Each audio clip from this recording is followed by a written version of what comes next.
And welcome back, my name is Dr. Coleman and in this tutorial we're covering heart sounds. So let's get straight down to business. Heart sounds are usually presented in medical notes in an abbreviated form, and they're presented as S1, S2 and S1 again. The gap between S1 and S2 is known as systole, and this represents the period of time when the heart contracts. The space between S2 and S1 is known as diastole, and this represents the period of time when the heart relaxes. This diagram is really useful because it depicts one movement through the cardiac cycle and frames heart sounds temporally in relation to whether they occur during, before or after heart contraction or relaxation. Let's take a closer look at the S1 and S2 heart sound. The S1 heart sound is usually described as sounding like the word lub, and the S2 heart sound, dub. Let's put the heart sounds in so you can appreciate this better.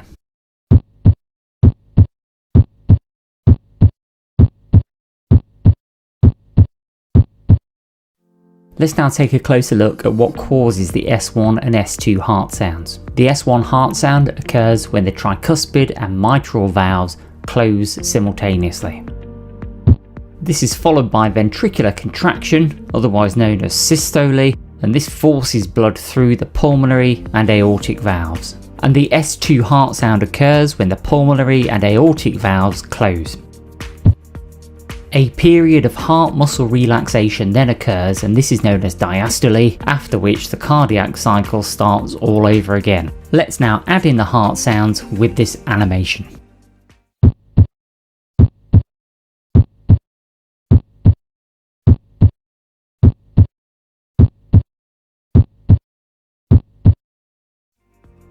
The four heart valves and their respective heart sounds can be auscultated in the following anatomical areas. Let's now move on to S3, otherwise known as the third heart sound. This heart sound occurs during early diastole, just after S2. The word Kentucky is often used to illustrate the timing of the third heart sound in relation to S1 and S2. Let's add in the heart sounds so you can appreciate this better.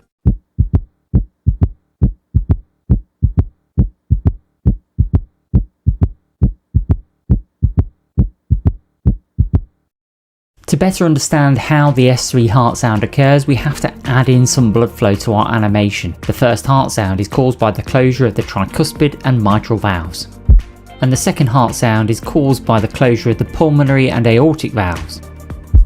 The S3 heart sound is produced by the rapid filling of the ventricles during diastole.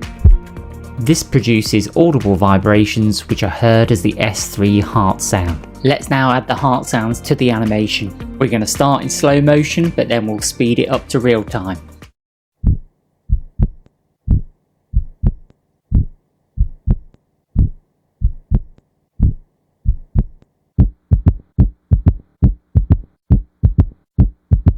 The S3 heart sound is a low frequency sound heard best with the bell of the stethoscope at the apex of the heart.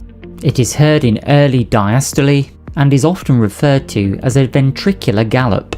It is caused by rapid ventricular filling, which distends the ventricle and tautens papillary muscles. The S3 heart sound is a physiological occurrence and can normally be heard in children and in young healthy adults below the age of 30. But the S3 heart sound can also be an abnormal finding and typically can be found in pathology such as cardiomyopathies, aortic and mitral regurgitation, and constrictive pericarditis. Let's now take a look at the fourth heart sound, otherwise known as S4. The S4 heart sound occurs just before S1 in late diastole. The word Tennessee is often used to help describe the rhythm produced by the added fourth heart sound. Let's add in the heart sound so you can better understand it.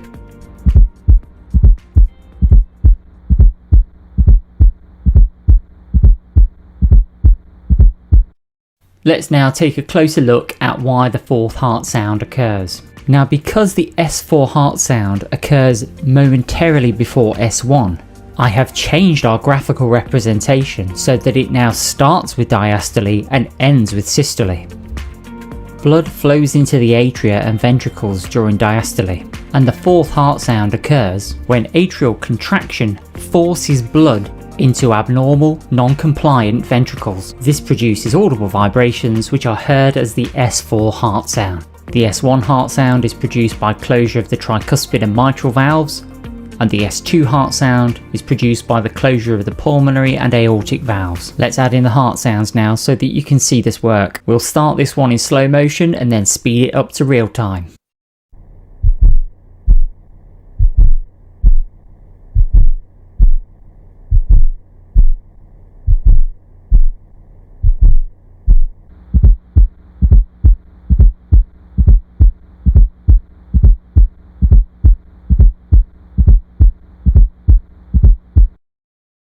The S4 heart sound is heard best at the cardiac apex with the bell of the stethoscope. It is heard in late diastole and is often described as an atrial gallop rhythm. It occurs due to blood being forced into non-compliant ventricles, which means this heart sound only occurs in conditions where the ventricles are particularly stiff and do not relax normally. The term diastolic dysfunction describes this phenomenon.